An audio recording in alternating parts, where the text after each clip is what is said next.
What's going on, guys? Hope you're having a good day. First, we upgraded the sound system. Now we're going to clean that interior, make it look brand new.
Whew, look at that. So nice. Those I will wipe with like special plastic cleaner and stuff. Later, I kind of scrubbed them a little bit and vacuumed them, but looks so good. Look at this. Oh, so nice. Nice and clean. It actually smells so much better too. It didn't stink before, but you know, it smells even better now. And yes, I will do the carpet on the bottom of the doors, here and there as well. But now we got to start wiping stuff down and conditioning leather and plastics. It should be fun.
All right, so as you guys saw, that's how I clean the doors. You know, I use what I have.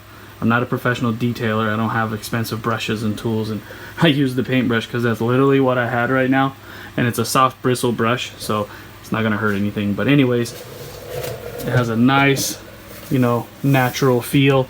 It's still soft, obviously, it's leather, but yeah, these doors are almost all leather. Like, this is plastic, but I treated it like leather anyways. But this whole top half, this is all leather. So as you guys saw, I used leather cleaner. This is just what I have. Leather conditioner on top of that. And then I use this Armor All protectant. And I like this stuff. I've used this a lot. It doesn't make it greasy and shiny. There's literally no grease to this. So it's really nice and natural looking. And I don't know if you guys can see, obviously, through film, but that's some clean glass right there. So again, I use the razor blade as a window tinter. Since I started doing that, I've really realized there's no other way to really clean glass. I mean, there is. Okay, that came out wrong. There's plenty of ways to clean glass, but I like to use a razor blade because that gets everything off. I remove every sticker on the glass. We don't need none of those stickers. None of those warnings matter now anyways. But anyways, so that was one door panel. Now I'm going to do the same process to pretty much the whole interior.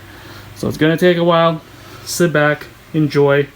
Some things might be different than others. Others I'm not sure. Like plastics don't need leather cleaner and conditioner, obviously, but they just need a cleaner and some sort of that protectant spray.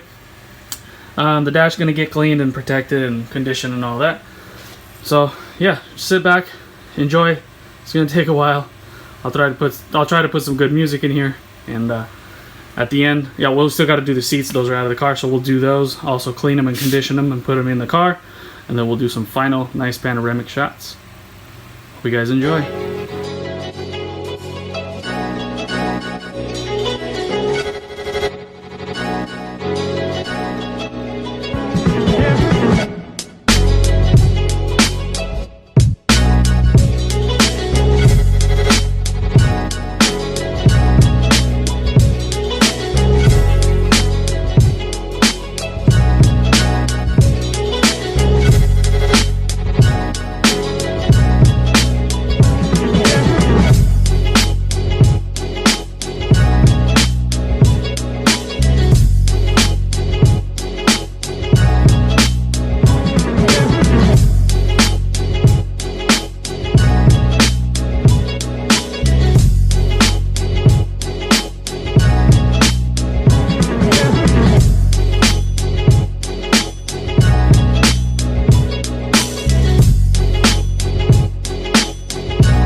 you guys enjoyed that. That was a lot of work, and man, does that look good. It looks good. You guys can't tell me it doesn't. Again, thank you for watching. That was a lot of work. I know it was a lot of time lapse, but a lot to do, and I'm sure you guys don't want me sitting here talking through everything I'm doing, because then these videos would be about an hour long. So I'm gonna end this video here also. I'm actually gonna keep going. I'm gonna start on the next part of everything else we got to do. But thank you guys for watching. Definitely subscribe if you haven't yet. Consider it. And I hope you enjoy these videos, and there's definitely more coming. A few more left, and this thing's going back. I'm gonna miss it, but it is what it is. See you guys next time.